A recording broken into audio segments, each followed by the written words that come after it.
안녕하세요. 저는 현재 서울에 살고 있는 40대 중반의 여성입니다. 딸 둘과 남편, 이렇게 네 식구의 아내이자 엄마이기도 하고 말이죠. 저는 평범한 가정에서 평범하게 나고 자랐습니다. 공부도 잘하지도 못하지도 못했고 딱 중간이었어요. 그래서 학교를 졸업하고도 그다지 유명하지 않은 회사에 취직했고 말입니다. 남편과는 우연히 지인들이 모인 술자리에서 만났습니다. 남편은 저보다 흔히들 이야기하는 그 조건들이 상당히 좋은 사람이었어요. 여유로운 집안 환경, 그리고 좋은 학벌, 그리고 지금 다니는 회사도 대기업이었고 말입니다. 게다가 인물도 좋았기 때문에 그 술자리에서 남편과 이야기라도 한번 해보려는 다른 여자분들이 많았거든요. 저는 뭐 하나 특출난 게 없었기 때문에 속으로만 참 괜찮아 보인다 라고만 생각하고 말도 걸지 않았었습니다. 그런데 어쩌다 옆자리에 앉게 되었고 남편은 가만히 있기 민망했던지 저에게 요즘 관심사가 뭐냐는 그냥 지나가는 질문을 했어요. 거기서 제가 그때 읽고 있던 책 이야기를 했습니다. 그런데 그 책이 남편이 굉장히 재밌게 읽었던 소설이었더라고요. 한참을 그렇게 소설 이야기를 하다가 영화 이야기로도 넘어갔어요. 와, 저는 이렇게 저랑 취향이 잘 맞는 분은 살다 살다 처음 봐요. 저도요. 정말 신기하네요. 그리고 남편과 저는 취향이 정말 잘 맞았습니다. 왜 취향이 맞는 사람들끼리 좋아하는 것들에 대해 이야기하면 시간 가는 줄 모르잖아요. 그렇게 정말 몇 시간 동안 긴 대화를 나눈 것 같아요. 마지막에는 이야기를 더 나누고 싶은데 헤어지는 게 섭섭할 정도로 말입니다. 지금 헤어지면 다시는 못 볼 인연이라 생각해서 아쉽다고 생각하던 차에 남편이 먼저 저에게 연락처를 물어봤습니다.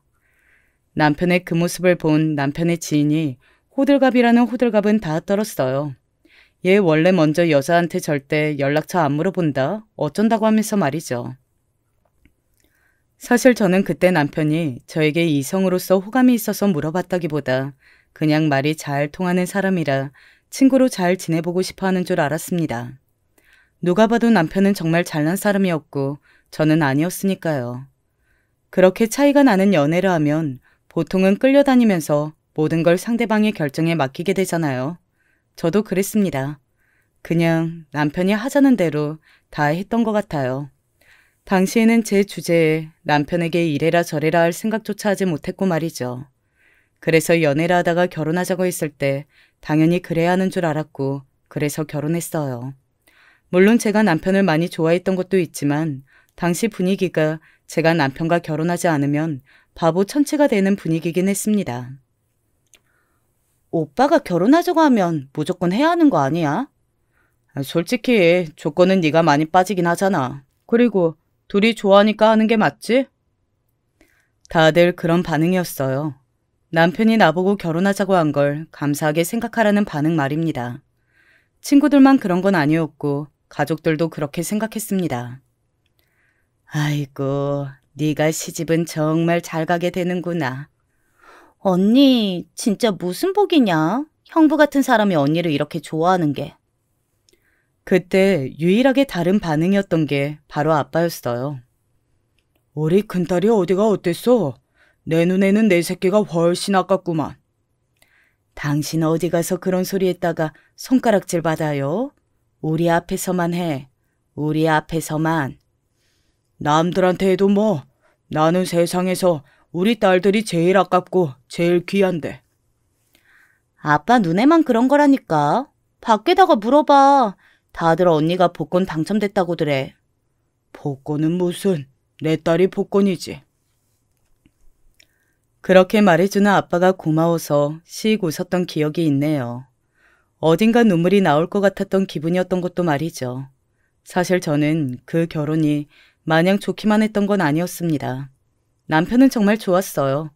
좋은 사람이었고 저를 진심으로 좋아하는 게 느껴졌고 말이죠. 하지만 결혼은 두 사람만 하는 게 아니잖아요. 가족 간의 만남이기도 했으니 그게 걱정이었습니다. 저는 객관적으로 남편보다 조건이 좋지 않은 사람이었고 당연히 시댁에서는 저를 좋게 보지 않았었거든요. 특히 시어머니가 그랬습니다. 자식 이기는 부모 없다지만 나는 여기 들어누워서 단식 투쟁이라도 할 생각이었다. 그러면 지엠이 죽일 생각 없었으면 결혼 안 한다고 했겠지. 그런데 가족들이 사람만 보라고 하니 어쩔 수 없이 허락하는 거야. 내 눈에는 아직 그 사람이 좋아 보이는 것도 모르겠지만 말이다. 사람 얼굴을 앞에다 대고 그런 말을 아무렇지 않게 하셨었거든요. 오히려 시아버지가 시어머니의 그런 말에 제 눈치를 볼 만큼 말입니다. 사람 앞에다 두고 못하는 말이 없소. 얘도 감사함을 알아야죠. 왜? 내가 이런 말하는 거 기분 나쁘니? 그렇게 물어보는데 제가 네, 기분 나빠요 라고 어떻게 말할 수 있었겠나요? 아니요, 괜찮습니다. 당연히 그렇게 생각하실 수 있죠. 제 대답에 삐죽거리며 웃더니 시어머니는 이렇게 말하더군요. 그래도 주제 파악은 되나 보구나. 그건 다행이다. 저는 당시만 하더라도 시어머니의 말을 잘만 들으면 다 괜찮을 걸로 생각했습니다. 그냥 하라는 대로 하고 시키는 거 잘하고 예의 바르게 행동하면 별 문제 없을 거라고 말이죠. 원래 사람이 사람을 막 의도적으로 일부러 괴롭히고 그럴 거라는 생각을 잘 안 하잖아요. 그리고 제가 지금은 미워도 가족으로 함께 지내다 보면 정이 생기고 괜찮아질 걸로 생각했어요. 엄마도 그렇게 이야기하시더라고요. 니네 할머니도 처음에는 날 얼마나 마음에 안 들어했는지 아니? 뭐 지나간 이야기를 해? 이 사람 봐. 지나갔다고 그게 없는 일이 되나? 아무튼 너희 할머니도 나 엄청나게 싫어해서 구박도 많이 당했어. 하는 일마다 넌 어쩜 제대로 하는 게 하나도 없냐면서 매번 혼내고 말이다. 지금은 할머니랑 사이 좋잖아. 그러니까 그게 다 내가 잘하고 또 세월이 지나면서 정이 쌓이니까 이렇게 된 거지.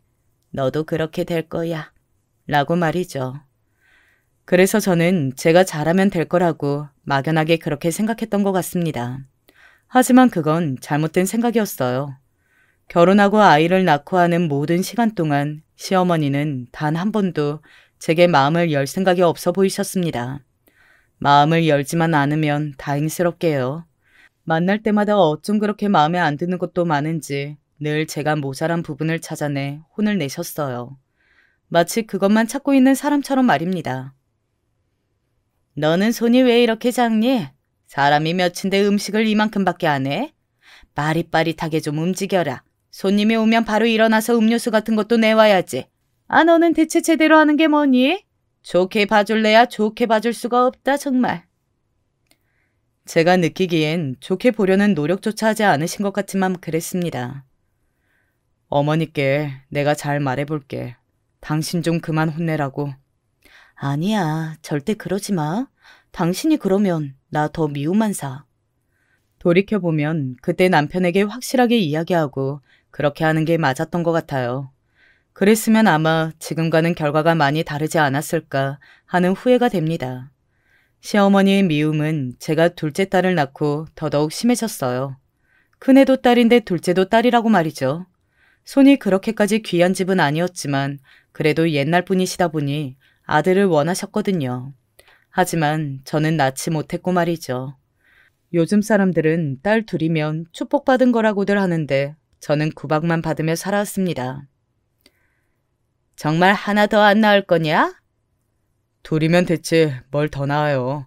아들 낳아야지 아들. 이 사람 둘째 낳을 때 몸도 많이 약해져서 고생도 많이 했고 그리고 둘 이상은 여러모로 힘들어요. 어머니가 보게 하세요. 하여튼 마음에 드는 것도 어쩜 이렇게 하나도 없는지 원. 원래도 이렇게 저를 마음에 들어 하시지 않은 시어머니였지만 그게 더 심해진 계기가 있긴 했어요. 그건 바로 도련님의 결혼이었습니다. 들으시는 분들은 도련님의 결혼과 제 시집살이가 뭔 상관이냐 하시겠지만 말이죠. 동서는 아주 부자였어요. 그야말로 부자였습니다. 강남에 건물이 있고 땅이 있는 돈이 많은 집안의 딸이었어요. 도련님은 IT 회사에서 일을 하고 있었는데 거기 직장 동료라고 했습니다. 시댁 식구들이 인물들이 다들 좋았거든요. 그래서 동서가 도련님을 많이 좋아한다고 말이죠. 반대로 그 집안에서 시댁을 마음에 들어하지 않을 만큼 동선의 집안은 돈이 많은 집이었어요. 그래서 시어머니는 동서의 눈치를 보고 몸을 바짝 숙이며 살 수밖에 없었습니다. 당연히 그에 대한 화풀이나 보상 심리는 저에게 돌아와 제가 2배로 더 힘들어졌고 말입니다. 네 동서 온단다. 밥 좀 해라. 애가 저게 무겁다고 하잖니. 네가 좀 들어. 동서와 함께 있는 날이나 가족끼리 모이는 날은 일이 2배, 잔소리도 2배였어요. 시어머니의 심기와 동서의 비위까지 맞춰야 해 정말 너무 힘들었습니다. 남편도 처음에는 제 편을 들어주며 주변에 이야기하다가 세월이 지나자 본인도 조금씩 무뎌지는 것 같더라고요. 마치 제가 하는 게 당연하고 그게 자연스러운 것처럼 받아들이는 게 느껴질 때마다 서운하고 서러웠던 것 같아요. 동서는 막 저를 괴롭히거나 의도적으로 못된 짓을 하거나 하는 사람은 아니었습니다. 다만 기본적으로 저를 자신보다 아래로 보고 있었고 그런 태도는 늘 저를 자존심 상하게 했어요. 제가 무어라 말할 수 없는 위치긴 했지만요. 아니 돌이켜보면 말을 할 위치는 맞았습니다. 이러나 저러나 제가 손이 동서긴 했으니까요. 하지만 저는 그 집안에서 그런 이야기를 하면 안 되는 사람이었어요. 만약에 지위나 계급이 있다면 저는 그 집에서 가장 낮은 위치에 있었으니 말입니다. 어머니, 오늘 먹은 물김치 맛있던데 좀 가져가도 돼요? 아이고, 그거 남은 게 그게 다인데. 그럼 어쩔 수 없죠 뭐. 아니다. 잠깐만 기다려봐라. 그네야, 그네 어디 갔냐? 네가 전에 담근 물김치 말이다. 그거 좀 많이 담궈봐라. 그 물김치를 담근다고 허리를 삐끗해서 걷는 것도 절뚝이며 걷던 때였거든요. 그리고 그걸 시어머니나 알고 계셨고 말입니다. 그런데도 저에게 그런 말을 하더라고요. 제가 어이가 없어서 순간 무슨 답을 해야 할지 몰라 멍하게 시어머니만 바라보고 있었습니다. 그런 저에게 되려 왜 대답하지 않고 자신을 그렇게 보냐고 얼굴로 말했어요. 왜 대답이 없어? 저 허리가... 살림하면서 그 정도 안 아프고 지나가는 사람이 어딨니? 요즘 애들은 배가 부르는 건지 아니면 네가 배가 부른 건지 원. 어디 다 늙은 시어머니 앞에서 어디가 아픈 티를 내? 형님이 담그신 거였어요? 몸 안 좋으시면 안 해주셔도. 아니다. 할 수 있다. 얘 이거 엄살이야 다. 그 순간은 정말 서러워서 눈물이 날 것만 같았습니다. 그 물김치가 뭐라고 아프다는 사람에게 엄살이라고 하면서까지 담그라고 하는 건지 말입니다. 고작 동서가 맛있다고 좀 달라고 한마디 했다고 말이죠. 그냥 담궈달라고는 안 하고요. 제가 재료값이랑 수고비는 다 드릴게요. 시어머니는 그런 동서를 보고 또 호들갑을 떨어댔어요. 아이고, 너 같은 동서가 또 어딨냐? 그러면서 저를 보시고는 혀를 차셨고 말입니다. 너는 복에 겨운 줄이나 좀 알아라. 네 주제에 어쩌다 이런 집에 시집을 와서 이렇게 호강하고 사니 원. 호강? 호강이요? 차라리 시어머니가 그렇게 입이 닳도록 이야기하는 수준에 맞춰서 결혼했으면 몸도 마음도 더 편하게 살았을 겁니다. 이 집에 들어와서 뭐 하나 제 마음대로 할 수 있는 것도 없이 생활비도 남편에게 받아가며 생활했는데 대체 무슨 호강을 얼마나 하고 뭐가 그렇게 제가 안 입고 온지 너무 서럽고 힘들었어요. 그렇지만 저는 또 물김치를 담궈줬습니다. 그러고 몸살이나 며칠이나 앓았는지 몰라요. 저건 몸도 약하고 대체 뭐에 쓰라는 건지 하는 시어머니의 말을 들어가면서 말입니다. 어느 날 남편이 그러더군요. 정 힘들면 내가 앞으로는 당신 어머니 집에 안 간다고 말할게. 요즘 많이 아파서 쉬어야 할 것 같다고. 그래? 그럼 그래 줄래? 원래라면 거절했겠지만 당시에 저는 몸도 마음도 많이 약해져 있는 상태였어요. 그래서 남편의 그 말이 정말 고마웠습니다. 물론 시어머니는 난리가 났어요. 누가 보면 자신이 대단한 시집살이라도 시키는 줄 알겠다는 둥, 저게 야가서 지 남편 뒤에 쏙 숨었다는 둥, 이래서 내가 그때 그렇게 싫다고 했다는 둥 말입니다. 저는 친정에 가서 당분간 쉬기로 했어요. 그렇게 며칠이나 쉬었을까요? 그새를 못 참고 시어머니는 저에게 전화했습니다. 집에 좀 오거라. 저 당분간 못 간다고 애비가 이야기하지 않았어요? 내가 그걸 몰라서 너한테 전화했겠니? 어? 그런데도 어른이 전화해서 나오라고 하면 무슨 급한 일이 있는 모양이라고 네 하고 나올 것이지. 어디서 또 남편 뒤에 숨어서 전화로 시어머니 말을 안 들을 생각부터 해? 그 버럭 소리 지름에 기세에 또 눌려서 저는 바보같이 시댁에 가려고 나왔습니다. 그런 저를 아빠가 불러 세웠어요. 그 몸을 하고 어딜 가? 시어머니가 급한 일이 있대. 잠시만 다녀올게. 아픈 사람을 불러낼 정도로 급한 일이 뭐야? 그래도 애비가 잘 이야기해놔서 나한테 뭘 시키거나 할 건 아닐 거예요. 그냥 잠시만 다녀올게요. 아빠는 집을 나서는 저를 상당히 못마땅한 얼굴로 보고 있다가 데려다 주겠다며 차키를 가지고 나오셨어요. 저는 거절했지만 혼자 보낼 수 없다며 시어머니 집 앞까지 저를 데려다 줬습니다. 마치고 전화해. 아빠가 데리러 올 테니까. 괜찮아. 어허, 아빠 말 들어. 단호하게 이야기하는 아빠에게 웃으며 고개를 끄덕였어요. 그리고는 시댁으로 들어갔습니다. 그 길이 마치 지옥으로 들어가는 듯 정말 들어가기 싫었어요. 그리고 그곳에서 사달이 났습니다.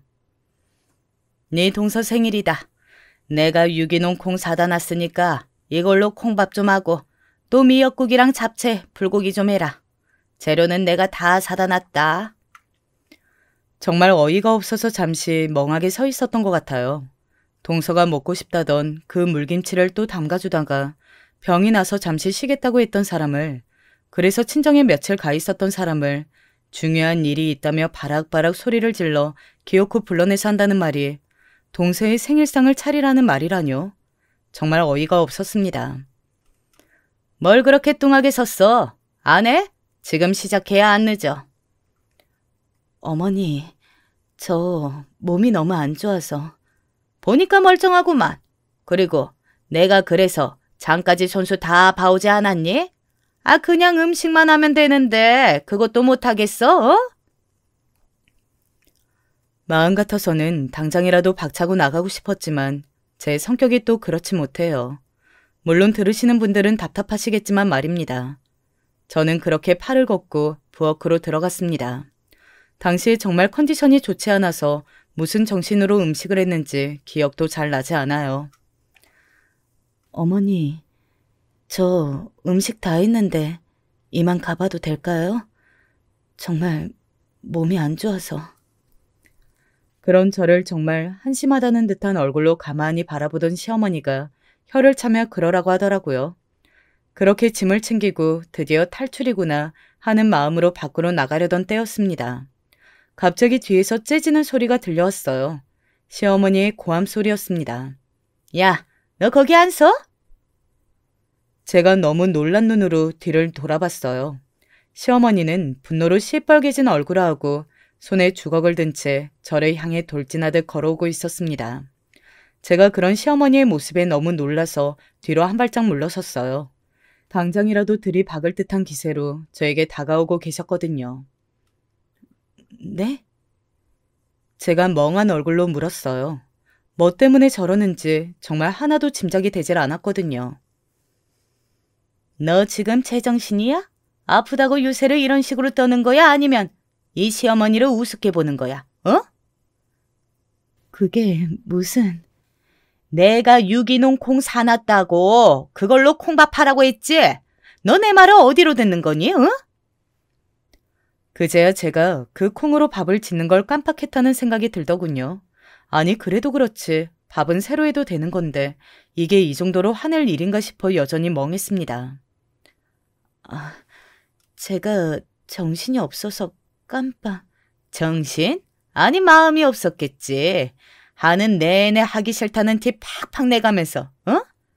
그렇게 차린 밥상에 팍 마음이 있겠다.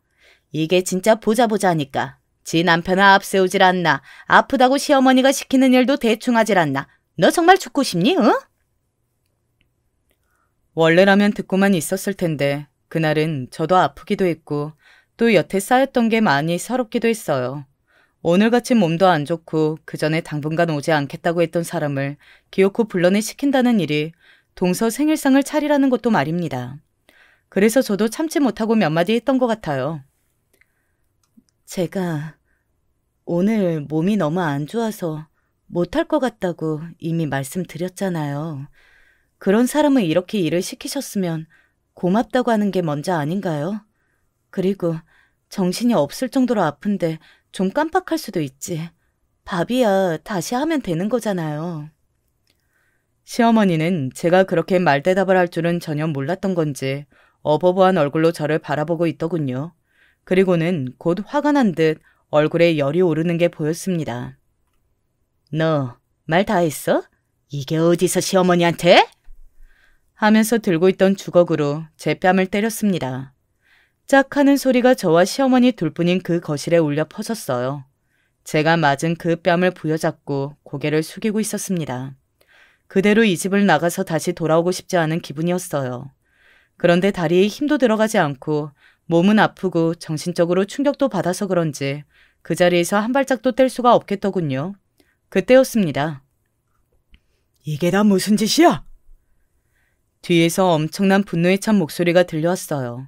저도 시어머니도 너무 놀라 움찔할 만큼 말입니다. 저는 정신이 번쩍 드는 기분이었어요.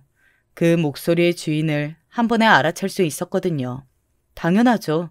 아빠의 목소리였으니까 말입니다. 아빠. 제가 놀라서 아빠를 불렀고 시어머니도 그 자리에서 굳었습니다. 설마 아빠가 여기에 나타날 거라고는 상상도 못했을 테니 말이죠. 나중에 듣게 된 건데 아빠는 제가 늦어지니 걱정이 돼서 찾아오신 것 같더라고요. 또 얼마 전에 병원에 가서 약을 타온 게 있었는데 그걸 안 들고 가서 가져다 줄 겸 말이죠. 지금 내 딸 얼굴을 그 주걱으로 때리신 것이오? 에? 아빠의 그 큰 소리에 시어머니는 아무 말도 하지 못했어요. 사실 본인도 생각이란 걸 할 수 있다면 이 상황이 얼마나 저에게 부당하고 본인이 잘못했는지는 알 것입니다. 그런데 너무 반복되게 저를 무시하고 막대하다 보니 본인도 무감각해졌던 거죠. 대답 안 해요? 왜? 내 딸을 왜 때렸냐고? 아빠가 다시 한번 소리를 지르자 시어머니는 들고 있던 주걱을 뒤로 살며시 숨기더니 말을 시작했습니다. 아니, 내 말을 하도 안 들으니까. 무슨 말을 어떻게 안 들었으면 사람을 그런 걸로 때립니까? 예? 뭘 안 들었는데요? 드러나 봅시다. 내가 이해가 가지 않으면 절대 가만히 안 있을 거니까. 시어머니는 거기선 그 이유를 말하지 못했어요. 당연하죠. 아픈 며느리 불러다 동서의 생일상을 차리게 한 것도 가관인데 거기다 콩밥을 안 했다는 이유 하나만으로 득달같이 화를 내며 달려와 주걱으로 며느리 뺨을 후려치다뇨. 어디 막장 드라마에서나 나올 법한 시어머니 아니냔 말입니다. 본인이 생각해도 이유를 말할 수 없을 것 같자 시어머니는 말을 돌리기로 작정한 듯 보였습니다. 아니, 그러는 사돈께서는 이렇게 함부로 남의 집에 쳐들어와서 소리를 고래고래 지르고 이러셔도 되는 겁니까? 이건 무슨 예의예요? 예? 예의? 예의라고 하셨습니까? 그러면 사돈께서는 아픈 애를 불러다 낸 걸로도 모자라 이렇게 주걱으로 뺨까지 때린 건 대체 무슨 예의십니까? 이게 배웠다는 사람이 할 행동이에요? 당장 무슨 일 때문에 그런 몰상식한 행동을 했는지 설명하세요. 지금 당장 하지 않으시면 가만 안 있습니다. 아빠의 그 단아하고 무서운 말투에 시어머니는 인상만 쓸 뿐이었어요. 그러다 호기롭게 한마디 내뱉었습니다. 가만 안 계시면 뭐 어쩌실 건데? 시어머니의 그 비아냥대는 말투에 저까지 욱하려는데 아빠가 바로 한 방을 날리셨어요. 경찰에 신고할 겁니다. 뭐라고요? 제가 이야기 안 한 게 있죠. 저희 아빠는 전직 경찰이셨습니다. 그것도 아주 유능한 형사셨어요. 전성기 시절에는 해결하지 못하는 사건이 없었고 아빠를 따르는 후배들도 아직 많고 말입니다. 명절만 되면 찾아오시는 분들이 줄을 섰으니까 말이죠. 물론 당연하게도 시어머니는 아빠가 무슨 일을 했는지 알고 계셨고 말입니다. 그래서 그게 단순한 협박이라는 생각은 안 했을 겁니다. 눈에 띄게 당황한 게 보였거든요. 이깟 일로 무슨 경찰에 신고해요? 이깟 일? 지금 사람을 때려놓고 이깟 일이라고요? 엄연한 폭행입니다. 그리고 목격자도 있고. 그때 집 안으로 사람들이 하나둘 들어오기 시작했어요. 제일 먼저 동서였습니다. 동서는 이 모든 상황이 무슨 일인지 모르겠다는 듯 어리둥절한 얼굴로 거실에 우두커니 서 있는 저와 아빠 그리고 시어머니를 바라봤어요. 일단 돌아가시고 제가 나중에 설명을. 시어머니는 동서의 등장에 또다시 몹시 당황해 저와 아빠를 보내려 손으로 밀어냈지만 그 손을 아빠가 떼어냈습니다. 사실관계 제대로 설명하지 않으면 저는 이곳에서 한 발짝도 안 움직입니다. 그리고 경찰 부른다는 말 그냥 하는 말 아니라는 거 아실 텐데요. 아빠가 다시 한번 그렇게 단호하게 말했고 시어머니는 입술을 꼭 깨물었어요. 그리고는 작게 이야기했습니다. 시어머니가 시키는 일도 제대로 안 하고 콩밥을 하랬는데 안 해서 순간적으로 화가 나서. 저는 무슨 일인지 아니까 그 웅얼거리는 말도 잘 들렸지만 아빠는 잘 들리지 않은 모양이었어요. 그래서 시어머니를 보며 말했습니다. 왕년에 짬밥이 나온다는 생각이 들었어요. 제대로 잘 들리게 말씀하세요. 뭐라고요? 콩밥을 하랬는데 안 해서. 아유. 시어머니 본인이 생각해도 너무 말이 안 되는 이유였는지 마지막에는 말소리가 기어 들어가더군요. 아빠는 그 이야기를 듣고 자신이 뭘 들었나 하는 얼굴이었어요. 당연하죠.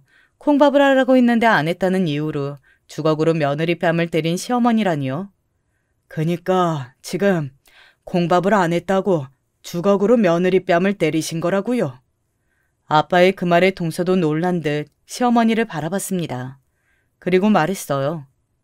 아니, 어머니, 그게 사실이에요? 동서는 시어머니의 눈치를 보거나 하고 싶은 말을 참거나 하는 사람이 아니었거든요. 그냥 그때그때 본인이 하고 싶은 말을 다 하고 물어보는 사람이었기 때문에 그런 반응도 나올 수 있었습니다. 아니, 제 생일상 차려주신다고 하시더니 형님 불러내신 거였어요? 바로 이렇게 말입니다. 뭐라고요? 생일상? 그리고 아빠는 그 말에 더더욱 분노하셨고 말입니다. 시어머니는 입술만 꼭 깨물더니 아무 말 없이 자신의 방으로 쏙 들어가셨어요. 아빠는 그런 시어머니를 따라가 따질 생각이셨지만 제가 막아세웠습니다.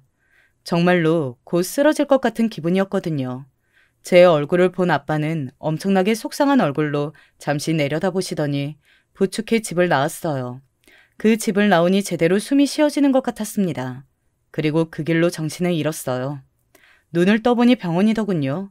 팔에는 링거가 꽂혀 있었고 엄마와 아빠 그리고 여동생이 제 옆을 지키고 있었습니다. 김서방은 왜 이렇게 안 와? 회사에 말하고 바로 온다더니 늦네. 남편은 오고 있는 중 같았어요.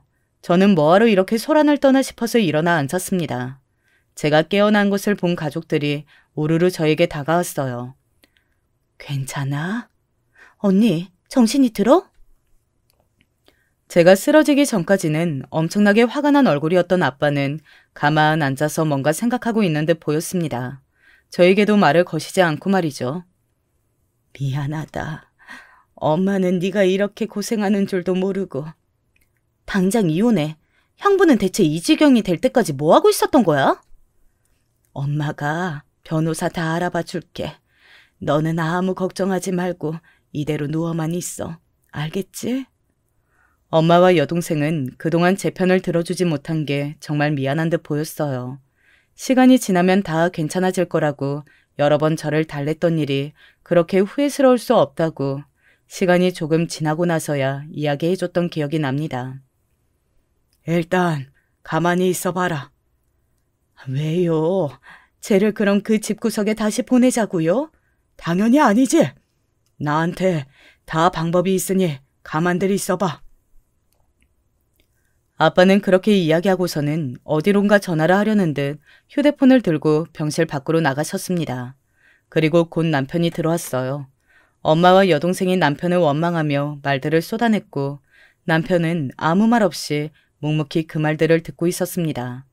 나중에 자기도 어머니가 그렇게까지 하시고 계신지는 정말 몰랐다며 저에게 사과하더군요. 아무튼 시어머니는 제가 입원해 있는 동안 한 번도 연락이 오지 않았어요. 남편은 시어머니에게 병원으로 찾아가 사과하라고 이야기했다고 했는데 찾아오기는커녕 연락이 올 기미조차 보이지 않았습니다. 죽었다 깨어나도 저에게 미안하다고 사과를 하긴 싫으셨던 거죠. 이렇게 시간이 조금 지나면 다 괜찮아질 거라고 그렇게 생각한 듯 보였어요. 물론 절대 아니었지만 말입니다. 하지만 그 연락은 곧 왔어요. 아니, 올 수밖에 없는 상황이 발생했거든요. 너네 아버지 대체 무슨 짓을 하시는 거냐? 네? 그게 무슨 말씀이세요? 시어머니가 다짜고짜 저에게 전화해서는 아버지 이야기를 하시며 엄청 화를 내시는 겁니다. 저는 무슨 일인지 정말 아예 몰랐기 때문에 어안이 벙벙한 상태였어요. 그런 저에게 시어머니는 쏟아내듯 화를 내셨습니다. 이거 다 너네 아버지가 한 게 아니란 말이냐? 뭘 말씀하시는 건데요? 시어머니는 제가 정말 아무것도 모르는 것 같아 보이자 아빠의 번호를 좀 알려달라고 하더군요. 제가 계속해서 이유를 캐묻자 이렇게 말했습니다. 전에 일도 있고 해서 사과를 좀 드릴까 하고. 사실 그 말을 다 믿지는 않았었거든요.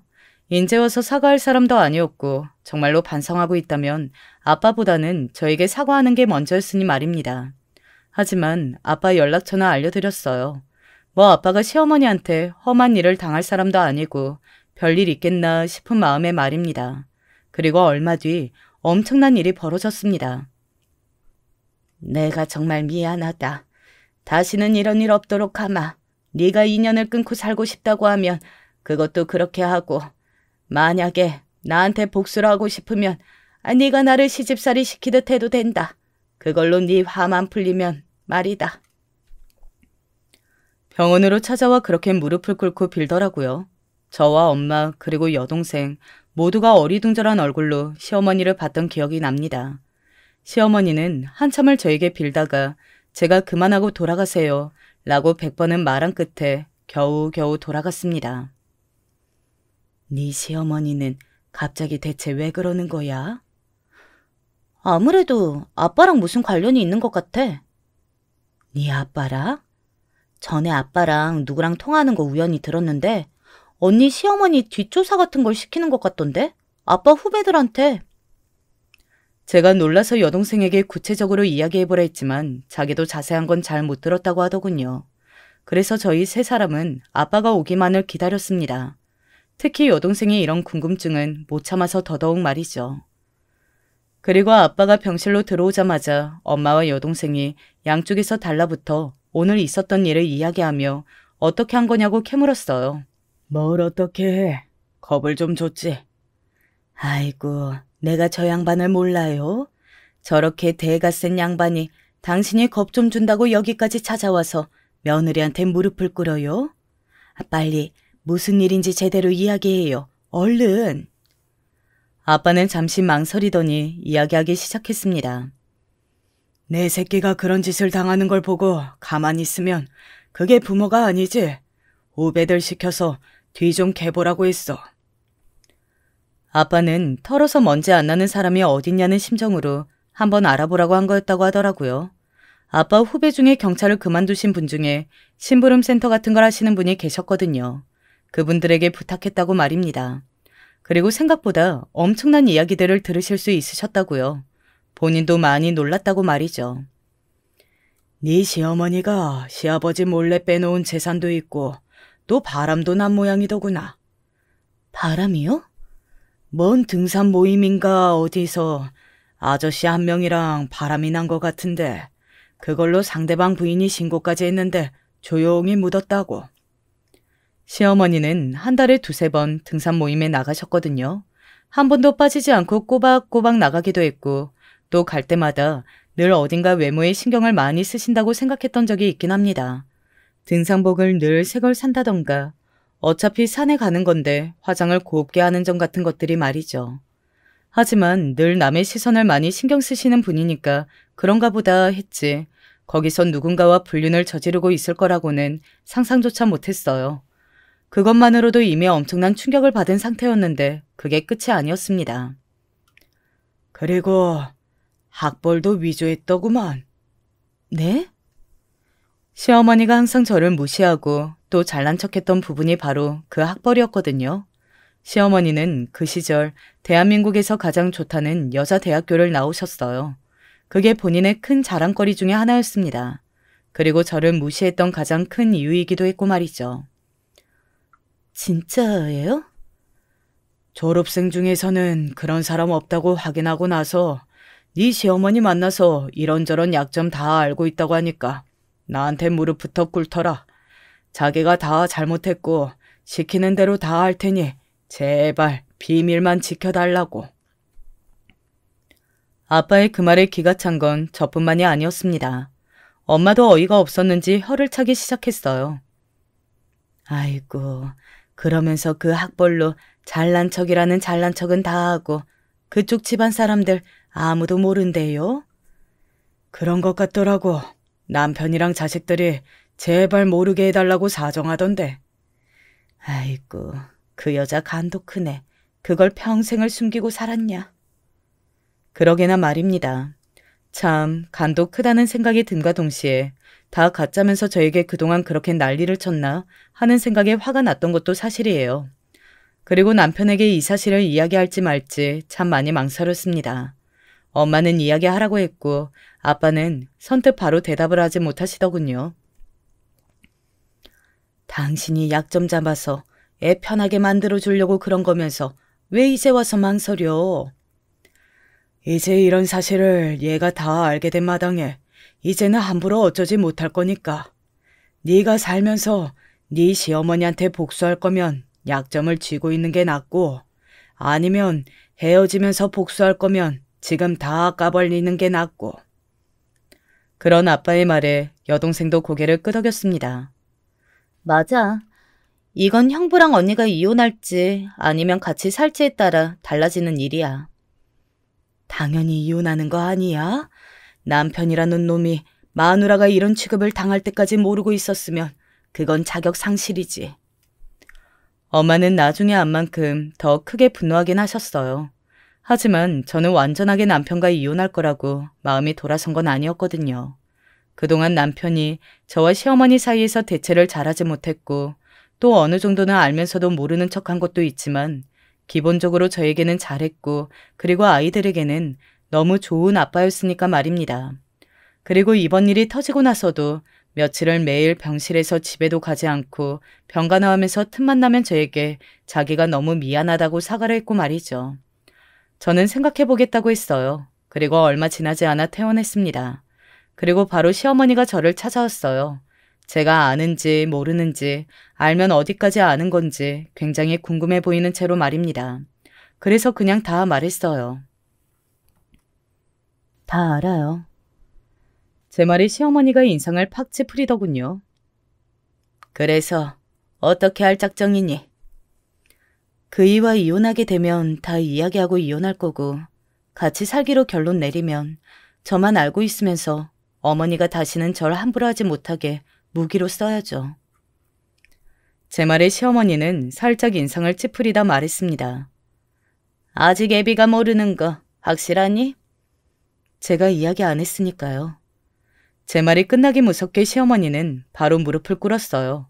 그리고 그동안 너무 미안했다고 다시는 이런 일이 없을 거라고 거의 우는 소리를 하며 사과하셨습니다. 사실 그 사과에 진심이 담겨 있다고는 생각하지 않았어요. 나만 너한테 잘못한 거지. 애비랑 네 새끼들은 아무 잘못이 없잖니. 내가 앞으로 너한테 다시는 그런 짓을 안 하면 되는 거 아니니? 그러니까 제발 아무한테도 이야기하지 말아다오. 이거 밝혀지면 나는 이 집에서 쫓겨난다.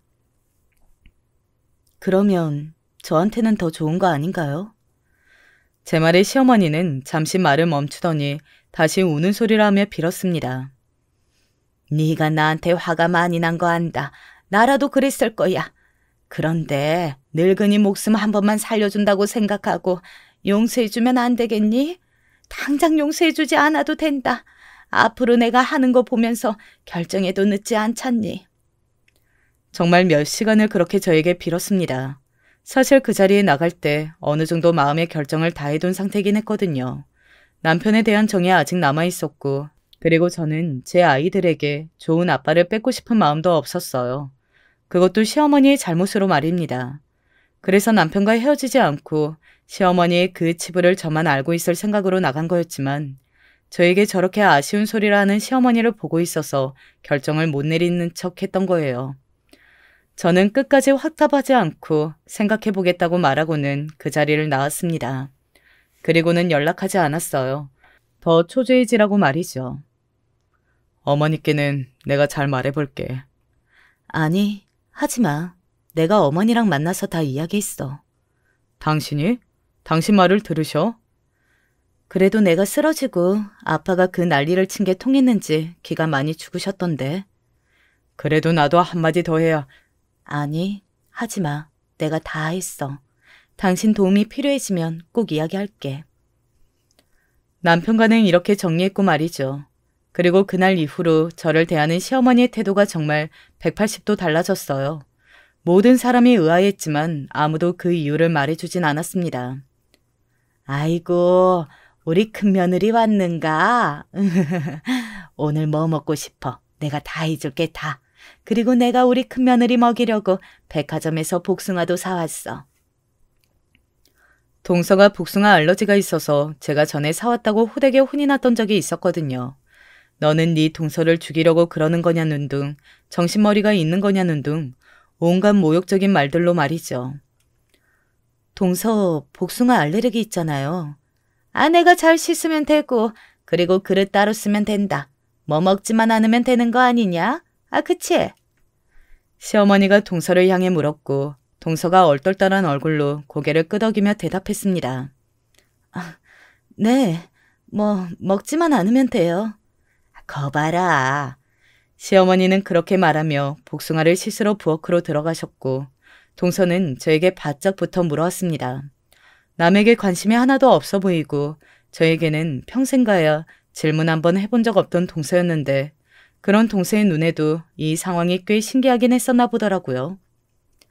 형님, 대체 어머님한테 무슨 짓을 하신 거예요? 사람이 어떻게 저렇게 한순간에 저렇게 달라져요? 나한테 그동안 너무 잘못했구나 싶으셨나 보지 뭐. 아니, 그럴 사람이 아니잖아요. 동서의 그 말에 제가 웃어 보였습니다. 동서의 눈에도 역시 그렇게 보였구나 싶어서 말이죠. 시어머니의 태도 하나 바뀌었을 뿐인데 집안에 평화가 가득했어요.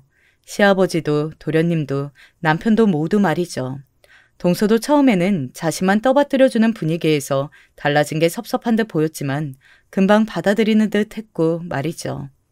그렇다고 시어머니가 동서에게 못하는 건 아니었으니까요. 아니, 형수님, 어떻게 한 거예요? 내가 뭘 어떻게 해요. 우리 엄마가 저렇게 고분고분해진 게 너무 신기한데. 가족들이 다 한마디씩 거들었어요. 그럴 때마다 시어머니는 혹시라도 제가 뭔가를 이야기할까봐 엄청나게 불안해하셨고 말입니다. 사실 저는 남편에게는 다 이야기했어요. 남편에게까지 비밀로 한다는 게 어쩐지 마음에 걸려서 말입니다. 대신 절대 시어머니에게 아는 척을 하지 말라고 했고 말이죠. 남편도 처음에는 놀라더군요. 자신의 어머니에게 그런 비밀이 있다는 게 말입니다. 그리고 사실 학벌의 문제보다는 산에서 만난 분이랑 불륜 행위를 하신다는 게 엄청난 충격인 것 같았어요. 한동안 바쁘다는 핑계로 시댁을 가지 않았습니다. 어머니 얼굴을 보는 게 힘들다고 했어요. 그리고 시어머니는 그 불륜남과의 관계는 정리하신 것 같았어요. 한 번은 시댁 앞에 어떤 여자분이 시어머니를 찾아왔다며 서 있길래 직감적으로 그분이라는 걸 알았습니다. 그래서 여기서 이러시지 마시고 조용한 곳에서 이야기하는 게 낫겠다고 시어머니를 그곳에 보내드렸어요. 나중에 사색이 되어 나타나서는 저에게 작게 고맙다고 하고서는 방으로 들어가 하루 종일 나오지 않더군요. 모든 진실을 알고 나니 이상한 점이 많긴 하더라고요. 그렇게 자랑스러운 학이면서 동기 모임은 하나도 없다는 거나 아니면 그동안 과하게 외모에 신경 썼던 것들이 말입니다. 아무튼 저와 시어머니의 전쟁은 그렇게 끝이 났습니다. 사실 다시는 얼굴을 보고 살 수 없을 것 같은 정도로 미웠는데 시간이 지나니 조금씩 괜찮아지긴 하더라고요. 그게 시간의 힘인가 보다 생각했던 것 같습니다. 물론 이제 다 지나고 나서 할 수 있는 이야기긴 하지만요. 제 마음의 평화가 찾아오니 모든 게 다 좋았어요. 남편은 원래 시어머니의 닥달로 월급도 자신이 관리했는데 그것도 저에게 하게 하였고 1년의 명절이나 생신 아니면 시댁에 가는 일도 완전히 줄였고 말이죠. 그리고 그마저도 저는 가서 일을 하지 않습니다. 동서가 가끔 눈치 없이 제가 한 음식들이 맛있었다며 궁시렁거리긴 하지만 말입니다. 시아버지는 사실 이 모든 일을 아시고 있다고 생각했던 적도 있어요. 시어머니가 변한 것도 딱히 놀라워하지 않으시고 또 아무것도 묻지 않으셨거든요. 저랑 시어머니 사이에 있었던 일에 대해서 말입니다. 다들 엄청나게 궁금해하는데요. 아무튼 저는 요즘 평화롭고 행복합니다. 제가 이 비밀을 쥐고 있는 이상 시어머니는 저에게 함부로 하실 수 없으시겠죠. 그리고 만약 다 까발려진다 하더라도 이제는 남편이 확실한 제 편이라는 확신이 있어서 든든해지기도 했고요. 어쩌다 보니 이야기가 굉장히 많이 길어졌네요. 저희 시어머니가 워낙 대단하신 분이라 이야기하다 보니 그렇게 된 것 같습니다. 정말 주변에 다 물어봐도 저희 시어머니 같은 사람이 없더라고요. 이 정도 유나는 말입니다. 나이가 들면 사람이 조금 유해지기도 하고 너그러워지기도 한다는 것도 저희 시어머니만 딱 피해갔으니까요. 긴 이야기 들어주셔서 감사합니다. 신년에는 더 좋은 일만 있으시길 바랄게요. 안녕하세요. 저는 제 또래 사연들을 재미있게 들어왔던 사람인데 최근 여러 가지 일이 있어 주변 정리를 하고 나니 저도 뭔가 털어놓고 싶어졌어요. 아마 비슷한 세대를 지난 분들은 다 공감하시지 않을까 싶습니다. 글 표현은 좀 서투르게 아이들 도움을 받아 보내보게 되었어요. 이렇게 제 이야기가 하나의 사연으로 완성된다 생각하니 한편으로 신기하고 뿌듯하기도 하고요. 저희 부모님은 6.25 때 엄청 고생하시고 생이별을 하셨다가 나중에 어렵사리 다시 만나서 함께 살아오셨는데요. 저는 46년도에 태어나 장녀였고 제 밑으로 줄줄이 딸린 동생들은 엄마만큼 저를 의지했어요. 누나, 나 너무 배가 고파. 어떻게 해야 돼? 우리 산에 뭐라도 뜯으러 가자. 이렇게 말하는 남동생들이며 집에 누워있는 갓난아기며 하나부터 10까지 신경을 썼었어요. 한편으론 저 역시 무척 어리광 부리고 싶었던 나이였으나 전쟁 이후에 그런 것들은 사치였던 것 같아요. 주변을 둘러보면 저도 어린 나이로 여기저기 주워들은 게 많다 보니 당시 참 무섭고 흉흉하다고 느꼈답니다. 특히 우리 외삼촌은 징집돼 가신 이후 소식이 없었기 때문에 엄마가 너무 괴로워하셨어요. 아이고, 우리 현식이 이놈은 언제 볼 수 있다냐. 내가 그놈만 생각하면 아주 가슴이 다 뜯겨나가는 것 같아. 이러고도 목숨 부지해서 내가 숨을 이어가고 있다니. 아휴, 불쌍한 내 동생. 어떻게 하나. 아휴. 밤에 잠결에 맨날 이렇게 눈물을 적시는 엄마며 그걸 괴로워하다 못해 나중엔 화까지 내는 아버지를 보며 참 답답했답니다. 아니, 천원만 그리 된 거요? 여기 천안마냥 학도병으로 끌려간 애들이 벌써 주변에 몇이야. 언젠가 돌아오겠지. 우리 사촌 형도 이북으로 넘어갔단 얘기가 있어. 이건 아예 기약도 없다고 하니 내 꼴이 더 힘든 거 아니여? 어린 나이에 제가 들어도 아버지의 이런 말은 조금도 위로되지 않았던 것 같아요. 저는 본 기억이 거의 희미한 외삼촌은 당시 학생이었다고 들었어요. 18살밖에 되지 않았는데 전쟁이 나자마자 여기저기 함락되고 밀고 들어오니 나라에선 정말 답이 없었답니다. 많은 민간인들이 두려워했던 것 같아요. 집에 있는 남자란 남자는 모조리 잡아갔으니까요. 엄마는 동생을 완전히 숨기지 못한 자신에 대해 가슴을 쳐가며 그리 후회를 하셨어요. 내가 미쳤어. 그 전에 산에 올려보냈어야 했는데 이미 그 전부터 산에서 웬 이상한 놈들이 내려왔고 뭐가 막 터졌었다고. 그때 옆집 병순이네 할머니도 그 집 애기 데리고 퍼뜩 산으로 도망갔었는데 아휴, 진즉 현식이를 도망시켰어야 했는데 내가 미쳤어. 이렇게 엄마의 가슴앓이와 곡소리는 끝없이 계속 들려왔고 그 일은 결국 한 장의 종이로 결론내어 우리에게 나타났어요. 엄마는 오래도록 어쩌면 예상하고 계셨을지도 모르겠지만 그 종이 한 장 때문에 그만 기절해버리셨답니다. 바로 다름 아닌 외삼촌의 전사 통지서였어요.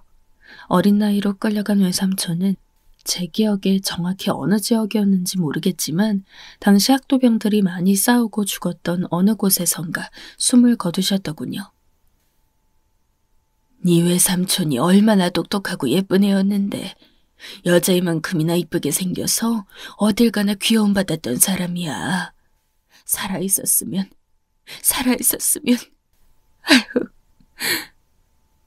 엄마의 이런 피 섞인 울음에 아버지는 더 못 견디겠는지 대뜸 자리를 피하셨고 우리 남매도 덩달아 억울하고 우울한 얼굴을 하고 있었어요. 당시 외가에서 같이 살고 있었기 때문에 이 소식을 빨리 알 수밖에 없었고 엄마만이 아니라 외할머니, 외할아버지, 큰외삼촌까지 다 비통한 분위기였어요. 휴전되고 난 이래도 여전히 살기 힘들었던 것은 그 당시를 살아본 분들이라면 달들 공감하실 거예요.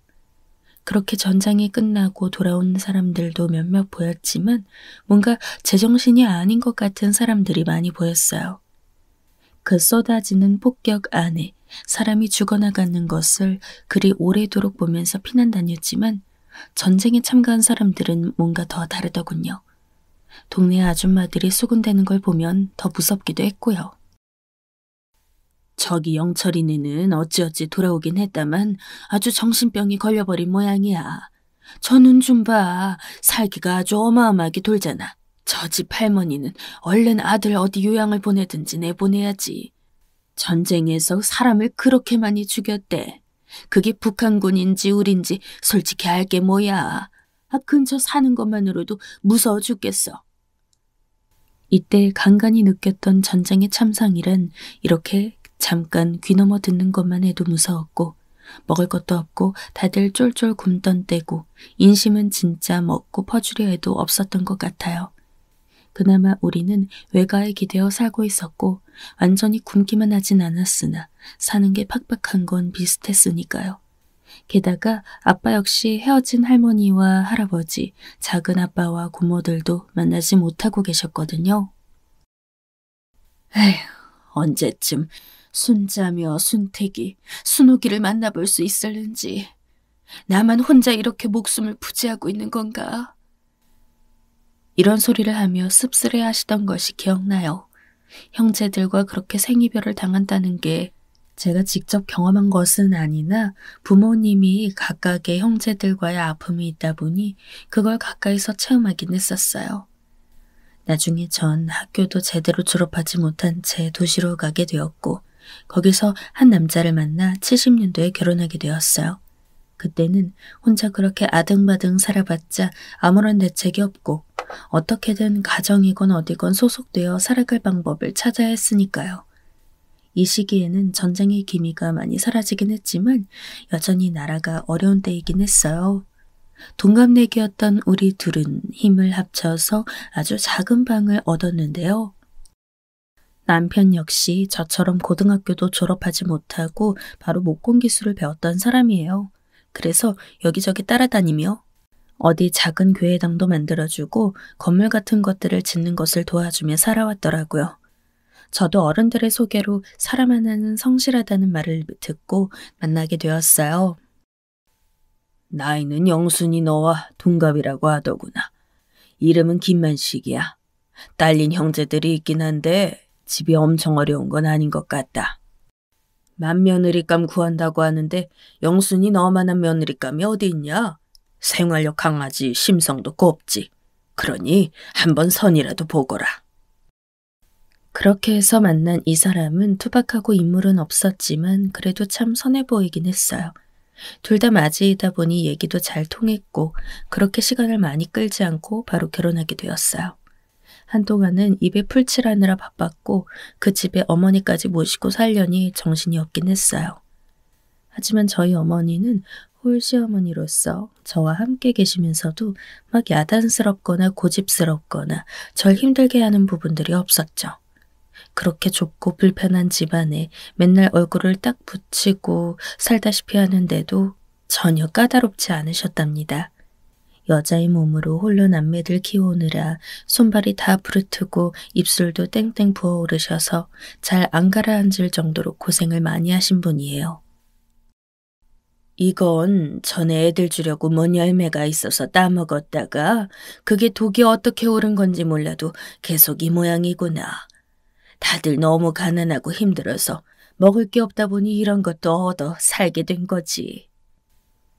그러면서도 어머니는 늘 수더분하고 표정 변화도 별로 없고 움직임이 조용하신 분이라 제가 먼저 뭔가 여쭈기 전에는 딱히 말을 많이 꺼내는 성격도 아니었어요. 남편은 늘 저에게 그런 어머니를 잘 부탁한다고 다른 험한 일을 자기가 다 밖에서 해오겠다고 하더라고요. 우리 어머니 정말 고생 많이 하셨어. 아니, 그 시대 고생 안 하고 안 힘들었던 사람들은 없을 테지만 말이야. 특히 아버지가 그렇게 가시고 한동안 어머니가 진짜 정신을 잃으셨었거든. 얘기를 들어보니 결혼 무렵 아버님에 대해 대강 듣긴 했지만 아주 자세히는 모르고 있었어요. 6.25 때 전사하셨다. 나중에 통지서 받고 알았다고만 들었거든요. 그런데 얘기 듣다 보니 진짜 험한 상황이었던 것 같고 어머니 홀로 버티신 게 참 대단하다 느꼈어요. 당신도 어렴풋이 알겠지만 그때 강제로 막 잡아가서 징집시키던 때잖아.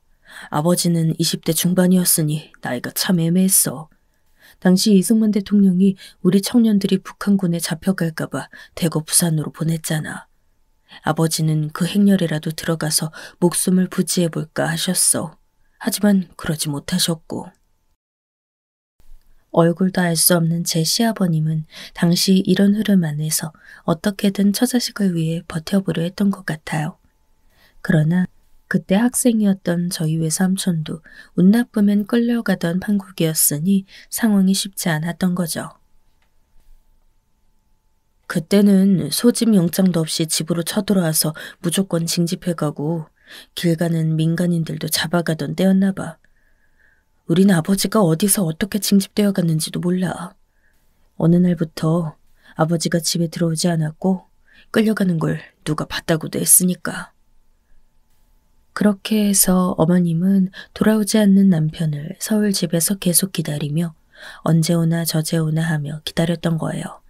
하지만 본격적으로 폭격이 시작되고 갈수록 열세가 이어지니 더 이상 그 자리에 머무실 수 없었던 것 같아요. 어머니는 그 길로 나와 명철이, 명희를 이렇게 데리고 피난길을 떠나신 거야. 옆집 할머니와 함께 말이야. 그나마 내가 제일 컸고 그 다음이 명희가 3살배기였고 명철이는 100일 잔치한 지 얼마 안 되어 어머니 등에 업혀가게 됐던 거지. 피난길을 쫓아가던 길은 저도 눈에 선했어요. 저 역시 장녀였고 이렇게 어린 동생들이 엄마와 아빠 손에 붙들려 있었고요.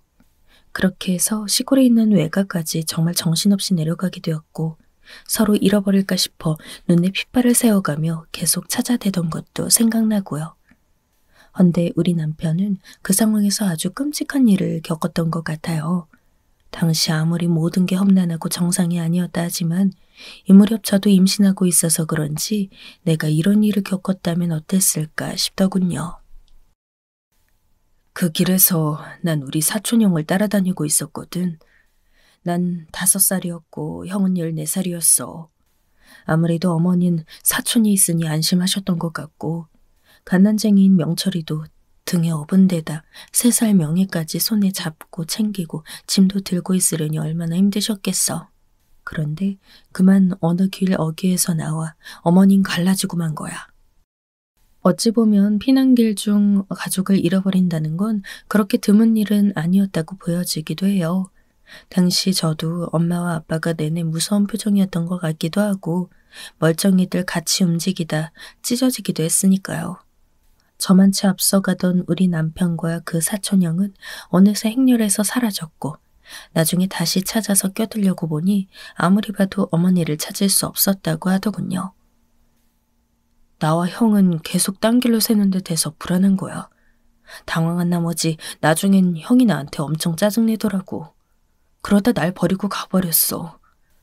그때 나도 굶어 죽을 듯 배가 고픈데 형마저 사라지니 너무 무서웠어. 이 상황을 들으니 남편이 너무 짠하고 안 된 거예요. 놀아준다고 데려갔던 형이 나중에 행렬에서 탈락하게 되고 하니 결국 사촌동생을 길에 아무렇게나 버려두고 자긴 사라진 거죠. 그때 겨우 5살이었던 애를 놔두고 그렇게 가버리면 어쩌라는 건지. 당시 우리 어머니는 아들이 보이지 않아 내내 불안해하면서도 앞에 있는 애들이며 사람들 무리를 보며 거기 있을 거라고 생각하셨나 봐요. 이미 짐이며 등에 업힌 애기며 한쪽 손으로 간신히 붙들고 있는 딸까지 다 챙겨야 했으니까요. 중간에 총성도 울리고 다들 기절할 듯 비명 지르고 가다가 쓰러지는 노인들도 있고 애기들도 있으니 어머니는 그 안에서 간신히 정신을 유지할 수밖에 없으셨다더군요. 이때 어머니는 무슨 계곡을 건너 한참 내려가던 중 비로소 큰아들이 정말 없어지고 아예 안 보인다는 것을 실감했다고 해요. 어딜 가서 붙잡고 물어봐도 다들 모르고 애들 한두 명 잃어버린 집이 어머니뿐만이 아니었던 것 같고요. 당시 이 얘기를 하는 동안 궁금해서 어머니께 여쭤봤더니 눈을 아주 가늘게 찌푸리며 말씀하더군요. 에휴, 그때 만식이 놓치고 얼마나 가슴이 철렁하던지. 다들 모른다는 거야.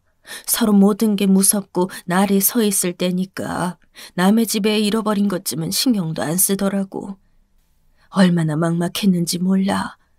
내가 어떻게 나중에 애들 아빠 얼굴을 보나 생각했지. 그땐 그래도 애들 아빠가 살아서 돌아올 거라고 믿고 있었나 봐. 전쟁 끝나면 다시 서울 우리 집으로 돌아올 수 있을 거라고 몇 번이나 속으로 되뇌었으니까. 그렇게 어머니는 아들을 놓치고 난 뒤 제정신이 아니었으나 품에서 울어대는 애기며 배고프다고 찡찡대는 딸을 먹이고 챙겨야 하니 정말 피가 마르셨던 것 같아요. 그나마 그게 안쓰러워 옆집 할머니가 같이 좀 챙겨주셨다곤 하더군요. 그러던 차에 정말 영화에만 나오는 기적 같은 일을 겪게 되었다고 했어요. 이 이야기는 정말 다시 되새겨도 들을 때마다 신기한 것 같아요. 어떻게 이런 일이 있을 수 있을까요? 내가 어머니를 다시 만나게 된 건 어떤 허름한 기차 아니었어. 어린애가 죽을 것 마냥 기절해 있으니 돌아다니는 사람마다 불쌍하다고 뭘 쥐어서 먹여주기도 하고 어떤 아주머니는 데려가서 먹이기도 했지. 계속 나는 어머니를 찾아야 한다고 생각했고 나처럼 홀로 떠돌아다니는 애들도 몇몇 있었어. 거의 아사할 수준으로 기진맥진해 있었던 남편은 당시 남편을 마주했던 어머니 말로는 아주 처참했다더군요. 글쎄 만식이 이 녀석 완전 그 뭐야. 저번에 TV에서 본 그거 미이라 같은 거야. 바람을 훅 불면 종이장 마냥 날아갈 것 같은 그런 거 말이야. 내가 몇 번이나 물었어. 너 만식이 맞냐고 말이야. 당시 남편은 아이들이 올라타고 있는 기차에 떠밀려 같이 탔고 피난길에서 다시 되돌아가는 사람들도 꽤 있었다고 하더군요. 그때 저희 어머니도 그 기차에 타셨던 것 같아요. 나는 앞이 희미해서 그때 무슨 말을 했는지도 잘 기억 안 나. 죽은 건지 산 건지 어린애인데도 의식이 없을 때였지. 그리고 그 이전에도 한 번 죽을 뻔했기에 더 넋이 나가 있었어. 이 말은 남편이 기차에 올라타고 얼마 안 되어 벌어진 일 때문인데요. 그때 어린애가 얼마나 정신없었으면 자기 몸에 무슨 일이 일어나고 있는지도 몰랐나 봐요. 갑작스럽게 웬 아주머니가 뛰어오시더니 등에 맨 배낭을 찢어질 듯 때려대셨다는 거예요. 아이고, 불 붙었잖아, 불. 얼른 꺼뜨려, 얼른.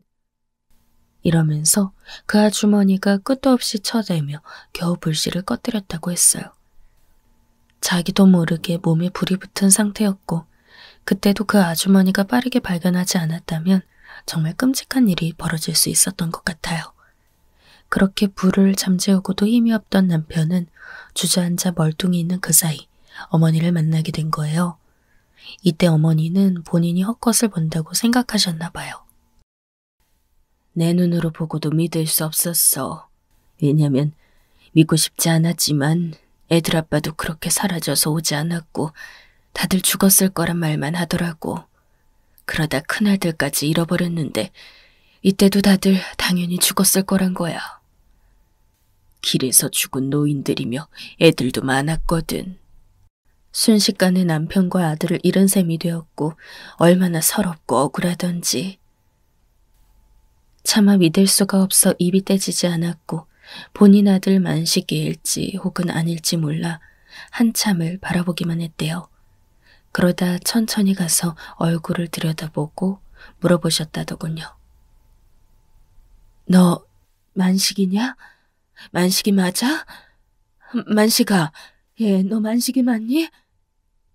당시 종이장 같은 몸으로 눈은 완전 풀린 채 겨우 껌뻑거려가며 어머니와 시선을 맞췄던 남편.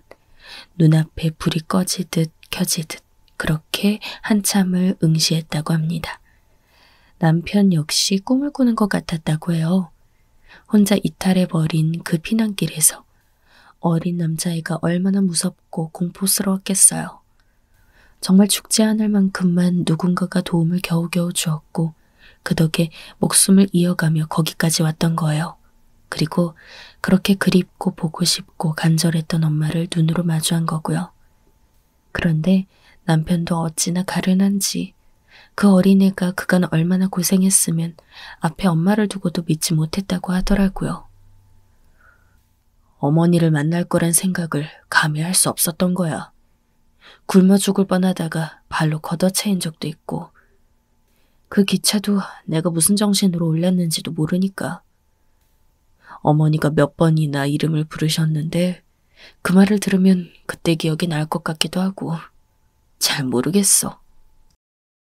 결국 어머니는 잔뜩 꺼진 눈으로 힘없이 자신을 바라보는 이 아이가 자기 아들이란 걸 아셨고 그때 부서질 것 같은 그 작은 몸을 끌어안고 소리도 못 내고 속으로 흐느끼셨다고 해요.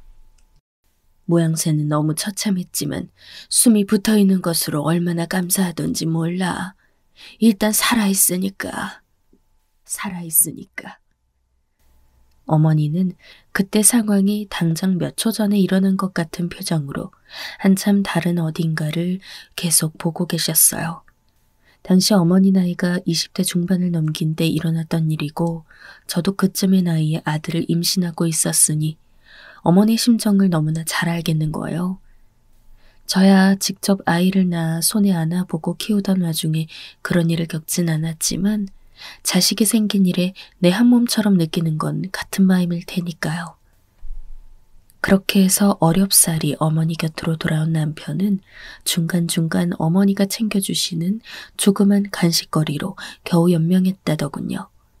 이후 서울 집으로 돌아왔고 엉망이 된 곳에서 다시 생활을 시작했나 봐요. 겨우 목숨을 부지해가고 있던 중 어머니는 다시 한번 큰 충격을 맞닥뜨리게 되셨어요. 은연중에 예상은 했으나 몇 번이나 부인하고 싶었던 사실이었고 남들은 다 아니라고 해도 본인은 굳게 들고 있던 것으로부터요. 어머니는 그때 아버지 전사 통지서를 받아보게 된 거야. 정확히 어느 전투에서 돌아가신진 알 수 없었던 것 같아. 그때 그런 식으로 죽은 사람들을 셀 수 없을 정도였으니까. 저희 외삼촌 역시 그랬고 남동생, 남편이건 간에 가족의 생이별 일에 죽음을 통보받는 건 엄청난 충격일 수밖에 없는 것 같아요. 어머니는 차마 정신을 놓으실 수 없었다고 하더군요. 애들이 나만 보고 목을 빼고 밥 달라고 울어대는데 거기서 저들 아빠가 죽었다고 애미가 목 놓아 울어본들 무슨 수가 있겠어. 여전히 돌아서서 새끼들 먹을 거 찾아다니고 나 혼자 속을 달래는 수밖에 없었지. 어머니는 이렇게 젊은 날에 과부가 되어 자식들을 다 둘러안고 힘들게 살아가시렸는데 그때 슬픔을 채 다 가누기도 전에 또다시 고난이 찾아오고 말았어요. 바로 시댁 식구들로부터 말이에요. 다들 어찌어찌 피난길로 돌아와 근처에 있는 집으로 돌아왔으나 아들이 전사했다는 얘기를 듣고 다들 제정신이 아니었나 봐요. 아이고, 이놈의 명이 짧은 건 다 색시를 잘못 얻어서야. 안 그랬으면 징집 안 되고 살 수도 있었을 텐데. 우리 아들. 아이고, 손으로 만져보지도 못하고.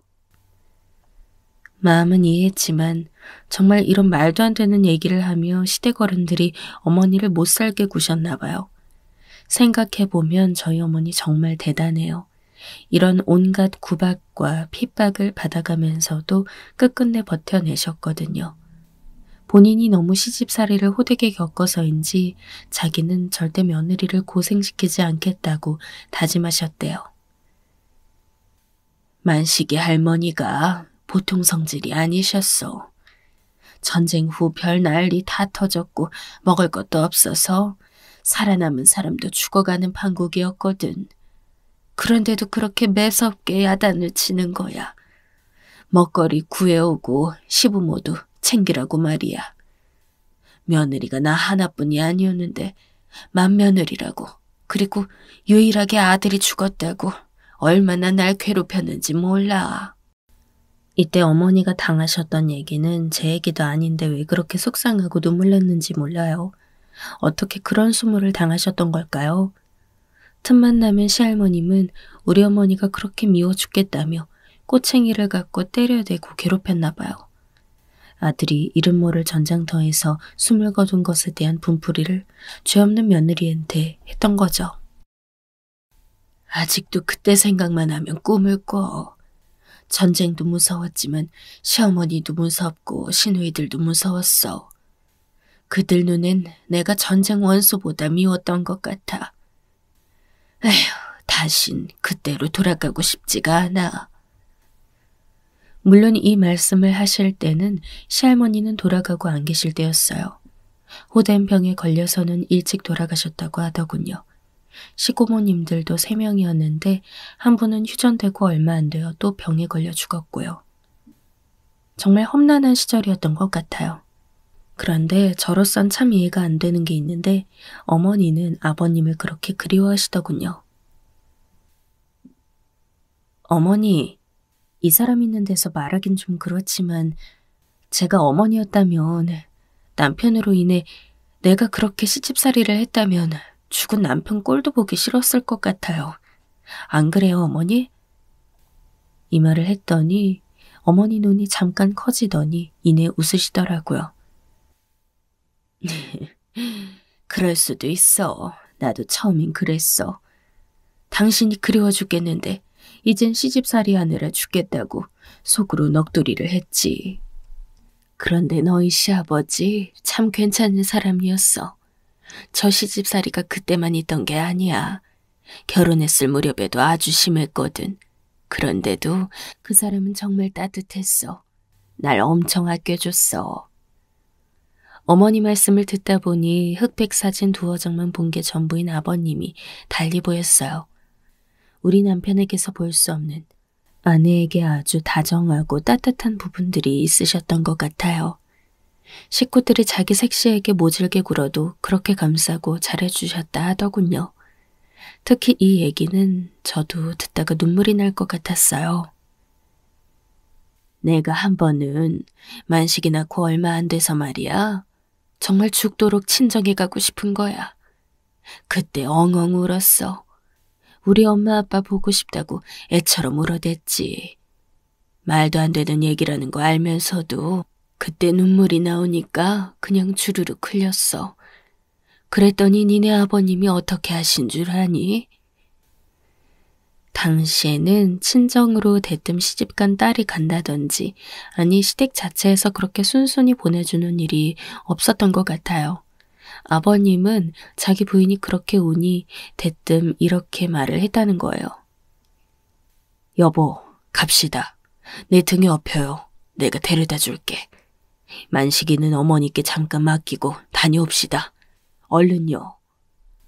세상에, 이 말을 들은 시할머니는 당연히 난리가 났나 봐요. 아이고, 저 연병할 것. 부지깽이로 아침 저녁으로 쳐맞아야 정신 차리지. 어디 겁도 없이 그런 복 나갈 소리를 짓거려. 이리 와봐. 어디 얼마나 맞아야 제정신으로 돌아올 거냐?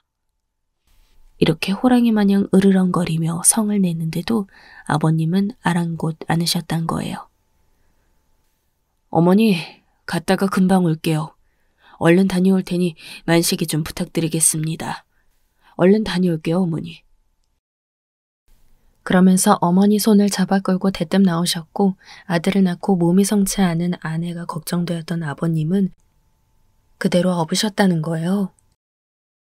내가 그때 몸이 아프기도 하고 빼짝 말라서 젓가락 같은 몸이긴 했어. 그렇다고 해도 몇 시간을 업혀서 갈 수 있는 건 아니었지. 그런데도 네 아버님이 중간에 내려주질 않았어. 바위에 앉아 쉴 때에도 날 업고 있었다고. 듣는 내내 코끝이 찡해오면서 어떻게 이렇게 하실 수 있는지 참 대단했어요. 그렇게 결국 어머니 친정집까지 반나절 넘도록 업고 가서 데려다 주셨던 거예요. 친정 식구들도 깜짝 놀라고 거기서 밥이며 이것저것 얻어 드시고 다시 나왔다고 하더군요. 그 말 하실 때 어머니 눈에 절로 꽃이 아른거리는 듯 했어요. 난 꿈도 가끔 꿔. 어쩌면 니네 아버님이 자기 먼저 가고 내가 외로울까봐 오래오래 기억하라고 그런 꿈 같은 추억을 만들어준 걸까? 다시 시댁으로 오는 길에 피어있던 꽃이 어찌나 이쁘던지. 그때 그 향내가 생각날 것 같기도 해. 글쎄 내가 그걸 예쁘다고 했더니 그걸 또 하나 뜯어서 내 귀에 꽂아줬지 뭐야. 그런데 그게 독이 있었는지 며칠을 귀가 파랬단다. 그렇게 아버님은 끊어질 것 같은 허리를 하고도 아내를 업고 종일토록 걷고 걸어 처가를 오가셨던 거예요. 어머니는 그때 기억이 너무 소중해서인지 이후로 혹한 시집살이를 또 겪으면서 참고 참으셨다더군요. 그래서 난 그렇게 네 아버님이 그립고 그리워. 내가 살면 앞으로 얼마나 더 살겠냐마는 나란히 같이 묻히는 것만이라도 할 수 있으면 얼마나 좋아.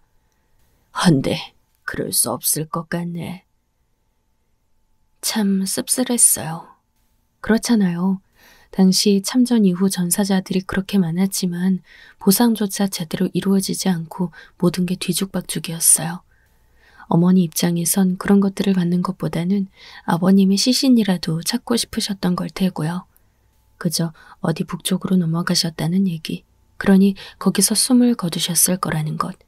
그 정도밖에 정보가 없었으니 시신 찾는 건 도통 불가능한 말이었고요. 그리고 어머니께서 아버님과 관련된 얘기를 이렇게 자세히 말씀하신 건 거의 저 무렵 때 이후 없던 것 같아요. 가끔 얘기 나오면 몇 번씩 화제될 땐 있지만요. 그러면서 본인이 얼마나 살겠냐고 아주 씁쓸하게 말씀하셨는데요. 반전이라면 반전인 사실이 있는데 그때 뱃속에 있던 아이가 이제 40대가 되고 어머니께선 무려 90대 중반이 되도록 사셨답니다. 남편은 언제나 매번 입버릇처럼 저에게 본인 어머니를 부탁했죠. 난 당신한테 아무것도 안 바라. 그냥 우리 어머니만 잘 모셔주었으면 좋겠어. 당신도 알잖아. 나와 어머니 사이가 얼마나 애틋한지. 어머니 때문에 혹시 힘든 거 있다면 나한테 말해. 내가 다 감당할 테니까. 어찌 보면 앞뒤가 하나도 안 맞는 것 같은 이상한 말이지만 굳이 말하면서 꽤나 애달픈 마음을 전하더라고요. 그런 와중에 남편이 잠깐 집을 비운 시기가 있어요. 바로 아이 태어나고 얼마 지나 해외에 가게 된 거예요. 그때는 건설기술자들이 해외로 빠지는 일이 많았는데요. 본인이 생각할 땐 처자식도 딸려 있고 어머니도 모시고 있으니 돈을 많이 벌어야 한다고 생각했던 것 같아요. 싱가포르란 나라에서 이런 작업이 있는 것 같아. 주변 사람들 보니까 고민도 안 하고 갈 생각 하더라고. 그래서 난 일단 고민하고 있는데 당신은 어떻게 생각해? 이때 우리 아들은 3살이었고 저는 간간히 일하면서 살림을 돌보고 있었어요. 그런데 남편이 충분히 돈 벌어올 수 있다며 해외 파견 얘기를 계속 하더라고요. 본인 결심이 이미 굳어진 것 같고 그 와중에 도련님까지 데리고 갈 생각을 하고 있더군요. 이미 당신은 결정한 것 같은데 뭘 어쩌겠어요. 잘 다녀와요. 저랑 애랑 어머니는 이렇게 잘 지내고 있을 테니까요. 그렇게 해서 남편은 2년 정도 싱가포르에서 건설 일에 집중했고 남편 말처럼 이전보다 조금 더 경제적으로 여유가 생기긴 했어요. 이후 시간이 좀 지나 남편은 아주 작은 토지를 싼 값에 샀고 거기에 자그마한 2층 집을 짓게 되었답니다. 여기서 어머니 모시고 애들이랑 같이 살면 될 것 같아. 2층을 애들 방으로 올렸고 아래층에선 우리 방과 어머니 방 그리고 여분 방을 또 쓰면 될 것 같아. 이렇게 해서 남편은 일일이 다 구조를 짰어요. 처음에 저에게 결혼할 때 약속했던 내용들을 떠올리니 실제로 그 상황을 다 이루는 것 같아 놀랍긴 했죠. 우리 어머니만 잘 모셔준다면 난 정말 여한이 없어. 지금은 이렇게 작은 집이지만 내가 꼭 당신 편해질 수 있도록 환경 만들 거야. 제발 날 믿어줘. 이 말은 제 딸이 한창 큰 뒤 제가 별 생각 없이 얘기했거든요. 근데 그 말을 듣고 딸은 퍼뜩 화를 내지 뭐예요. 뭐야 아빠. 할머니 모셔줄 여자가 필요해서 엄마랑 결혼한 거야? 엄마 때나 그렇지 이제 그건 진짜 마지막 세대야. 누가 날 키운 것도 아닌 남의 집 부모님 모신다고 청춘을 바쳐? 난 그렇게는 안 살 거야. 아니, 그러느니 결혼 안 해. 할머니 좋은 분이긴 하지만 증조할머니처럼 그렇게 독살 맞은 시어머니면 어떡하려고? 이렇게 말하는 딸의 말도 틀린 것 같지 않아요. 저도 그 당시 흐름치고 약간 황당했거든요. 하지만 실제로 집을 점점 넓혀가며 새로 지었고 아래층에는 세를 져가며 부수익까지 얻게 되었어요. 말마따나 남편이 밖에서 엄청 고생해온 덕에 우리는 경제적으로 조금씩 상황이 나아지게 됐답니다. 하여간 저는 남편의 저런 막무가내 요구와 딸의 염려와는 전혀 달리 어머니와는 무난하게 잘 지내는 편이었어요. 앞서도 말했지만 전혀 까탈스러운 분이 아니었고 그 시대 분들 치고 꽤 바른 말씀하는 분이었거든요. 제가 외려 귀찮게 할 때가 많았어요. 엄연히 딸은 딸이고 며느리 며느리야. 예, 나는 너랑 굳이 너무 가까이 지낼 생각도 그렇다고 너무 냉정하게 지낼 생각도 없어. 넌 니네 집 어른들한테 잘하면 된다. 난 신경 쓰지 마. 그냥 한 집 같이 사는데 숟가락만 더 늘었다고 생각해라. 이렇게 거리두리 하시는데 우리 어머니께서 살림도 되게 꼼꼼하고 음식도 맛깔나게 잘하시거든요. 전 어머니가 빚은 만두며 만둣국이며 나물 같은 것들을 정말 좋아하고 잘 먹었어요. 수육도 얼마나 맛있게 하시는지 음식 솜씨가 참 좋으셨답니다. 그러니 따라 배워보고 싶기도 했는데 전 도통 실력이 늘지 않았어요. 그러니 자연스레 어머니께 이런저런 것들을 조르게 됐죠. 남들이 보면 꽤 이상한 고부관계 같을 정도로요. 너도 잘 하던데 굳이 내가 한 게 뭐가 맛있다 그러냐. 나도 나이 들어서 다 시어 빠진 것만 하고 맛도 없을 텐데 아직 먹을 만한가 보다. 나야 기분 좋지. 이러면서 알았으니 사다 놓기만 하라고 하시더군요. 이런 부탁도 사실 제가 어머니를 편하게 느끼니 할 수 있는 거지 그렇지 않으면 어떻게 했겠어요. 게다가 어머니는 저에게 늘 미안하다 하셨어요. 그 말도 꽤 의외였고요. 난 시집살이를 아무리 독하게 했다 쳐도 어른들 모시고 이렇게 오래 살아본 적은 없어. 자그마치 벌써 애들이 결혼할 나이가 됐는데도 내가 이렇게 살아서 신세를 지니. 에휴, 그죠. 네가 대단하고 미안할 뿐이지. 만식이 성화에 지금껏 날 데리고 있는 것만으로도 참 미안해. 어머니가 이렇게 말씀하신 이유가 있었는데 당시 어머니의 여동생, 저에겐 시이모님의 경우 때문에 그러셨던 것 같아요. 무려 9살 아래인데도 심의 판정을 받아서 결국 가족 곁을 떠나 요양원으로 가셨다고 하더군요. 본인은 정정하시긴 했지만 그 얘기를 들으신 뒤 여러 가지로 생각이 많았었나 봐요. 이때 어머니도 90세였고 그 여동생인 시이모님도 81세의 나이였으니 치매 판정이 와도 전혀 이상한 나이가 아니었어요. 왜냐하면 저희 엄마는 더 일찍 찾아왔고 70세가 되지 못한 상태로 일찍 세상을 떴거든요. 그런 걸로 치면 저희 어머니께서 정말 건강하게 오래 장수하시는 편이기도 했어요. 헌데 아무래도 90세를 넘기시니 치매 같은 질병은 아니어도 점점 몸이 쇠약해지시는 것을 느꼈나 봐요. 말수도 점점 줄어들기도 하고 몸 움직임도 이전보다 많이 줄어들으셨죠. 남편도 이런저런 생각이 많아졌어요. 어머니가 진짜 장수하셨지. 그런데 요즘 저렇게 몸 약해지신 거 보면 갈 때 되신 게 아닌가 싶고. 아휴, 나도 참 내 나이 70이 넘었는데 말이야. 당연히 그런 나이신 건데도 새삼 속상하네. 남들이 보면 뭐라 할 수도 있지만. 뭐 아예 틀린 말도 아니었지만 굳이 남의 생각 신경 쓸 게 뭐가 있냐 했죠. 그저 어머니와 보내는 하루하루 시간에 집중하는 게 가장 좋을 것 같았고요. 그런데 그렇게 생각하는 저조차 유독 어머니가 정말 가실 때가 되었나 싶은 순간이 있었어요. 애들 아빠가 그 사람이 보고 싶어. 돌아가신 아버님 얘기를 새삼스레 그때 꺼내시는 거예요. 그간 살아오며 중간중간 말씀하실 때가 있었지만 아주 신혼 때 자세히 말해주신 건 외에 어머니가 먼저 얘기하신 적이 없었어요. 무슨 화제가 나와 저와 딸내미가 물어보면 그때 얘기해 주셨거든요. 그런데 이런 얘기를 갑작스레 하시니 드디어 가실 때가 되었나 싶기도 했죠. 왜냐하면 우리 엄마도 가실 때 그렇게 돌아가신 외삼촌 얘기를 새삼스럽게 했었어요. 그리고 얼마 안 돼서 돌아가셨거든요. 그런데 어머니는 단순히 아버님을 보고 싶다고 하신 게 아니라 다른 바람이 있더라고요. 애들 아빠랑 같이 묻히고 싶구나. 가평 땅에, 같이 살던 그 동네에.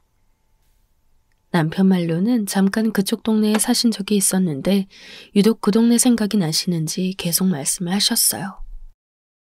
그런데 썩 가능한 얘기가 아니다 보니 이상하게 그 근래에 자꾸 같은 말씀하시는 어머니가 잘 이해되지 않았죠.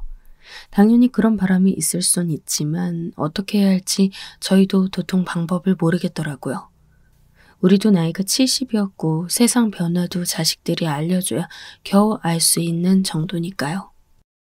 그런데 점점 몸이 많이 아프신 건지 이제 걸어서 움직이지 못하시고 부축도 해드려야 하고 누워서 생활하는 날이 길어진 어머니를 보니 저도 슬슬 노년의 삶은 무엇인지 생각하게 됐어요. 비교적 몸이 튼튼한 편이긴 하지만 제가 죽지 않고 살아있다면 저 역시 80살, 90살의 삶을 살게 될 테니까요. 그렇다면 갈날을 앞두고 저렇게 막연하게나마 바라는 게 있을 수도 있고 없을 수 있잖아요. 아니, 적어도 없진 않을 것 같아요. 그럴 때 심정이 과연 어떤 걸까 처음으로 한번 생각해보게 됐어요. 어머니가 그렇게 막 자주 습관처럼 하신 말은 아니지만 그래도 저와 남편의 뇌리 안에 남아있긴 했거든요. 생각하던 중에 결국 아들과 딸에게 말했어요. 할머니 말인데 정 같지 않게 유독 할아버지를 찾으시더라. 가실 때가 된 것 같아. 그런데 할아버지랑 같이 묻히고 싶다고 하는 거야. 엄마는 어떻게 하면 좋을지 모르겠어. 할머니 이제 말도 정확치 않고 웅얼거리시는데 그 말 할 때마다 참 서글프더라고. 거의 하소연하듯 털어놓았는데 초반에는 애들 다 제 말 듣고 비슷한 반응이긴 했어요. 그래도 별 수 없지 않냐, 가실 때가 되긴 하지 않았냐 하면서 말이죠. 저도 동의는 하고 있다가 불현듯 어떤 생각이 떠올라 곧장 다시 물어봤어요. 너무 옛날 기록이라 이런 거 찾기 힘들려나? 왜 우리나라에 전쟁기념관 같은 것들 있잖아. 니네 어릴 때 소풍도 많이 갔고 말이야. 그런데나 나라 기관 같은 곳에서 뭐 좀 찾아볼 방법 없나? 제가 이 말을 했더니 아들도 당황했는지 가만히 있고 딸이 겨우 입을 열더군요. 이 이상 우리 셋 다 아무것도 가늠해 볼 수 없었기 때문에 이렇게 화제가 끝났는데요. 며칠 지나 딸에게 전화가 온 거예요. 집단에도 이게 못내 걸렸는지 아니면 제가 말한 게 계기가 됐는지도 모르지만요. 엄마, 내가 한번 알아봤는데 여기저기 기관들이 있어서 그쪽으로 정보 알아둘 수 있더라고. 그 뭐지? 재적 등본부터 해서 전사 통지서랑 관련된 것도 있고 말이야. 나도 가끔 전에 뉴스로 보긴 했는데 간혹 전사자 유해 찾는 경우도 있나 봐. 엄마 말 듣고 검색해보니까 어디서 발견되기도 했다더라고. 이 말을 들으니 뭔가 알 것 같기도 하고 모를 것 같기도 하고 좀 헷갈렸어요. 그런데 그나마 딸이 희망적인 얘기를 했어요. 나중이라도 혹시 찾아낼 수 있도록 유전자 채취해서 정보를 등록하기도 하나 봐. 혹시 모르니까 그런 것들이라도 최대한 해보면 어때? 나도 이거 보면서 좀 후회스럽긴 하더라고. 어릴 때 엄마 아빠가 할아버지 얘기 몇 번 했었는데 진작 이런 거 해뒀음 좀 달라졌을까 싶기도 하고. 딸의 말에 무척 깊게 공감되고 저 역시 얼른 이 부분을 해결하고 싶어 안 그래도 바쁜 딸과 아들을 좀 더 귀찮게 했어요. 지금이라도 나중에 뭐가 어떻게 되든 간에 할 수 있는 건 좀 해달라고 말이죠. 그렇게 해서 몇 번은 집에서 컴퓨터로 하려다가 잘 안 되는 부분도 있고 전화하기도 하고 찾아가기도 하며 여러 가지 상황을 지나 이래저래 유가족으로 최대한 찾을 수 있는 방법을 해보게 됐는데요. 사실 저보다는 애들이 훨씬 더 고생했답니다. 얘들도 자기 자식들 키우고 배우자랑 사느라 하루하루가 바쁜데 말이죠.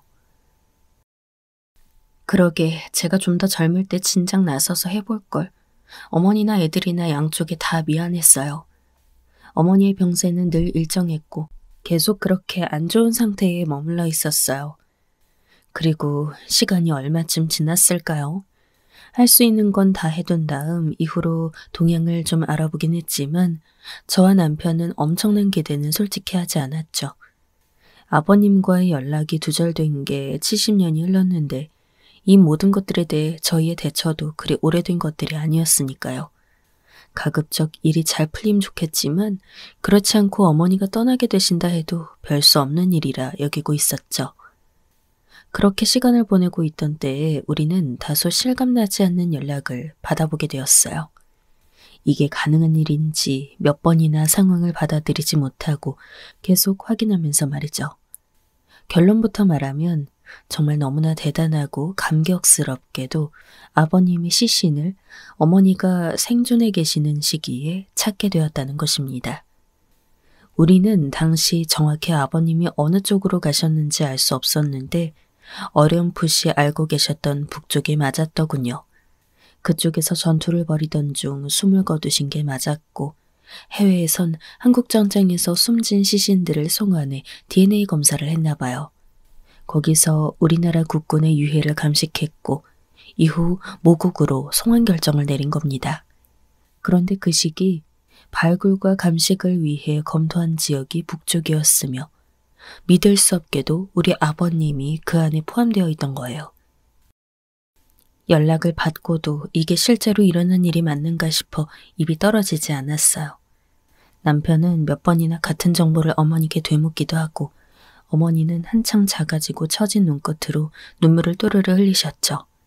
상황을 말씀드리니 눈을 그대로 질끈 감은 상태로 발음도 정확하지 않은 입을 계속 오므렸다 폈다 하시며 중얼거릴 뿐이었어요. 정말이야?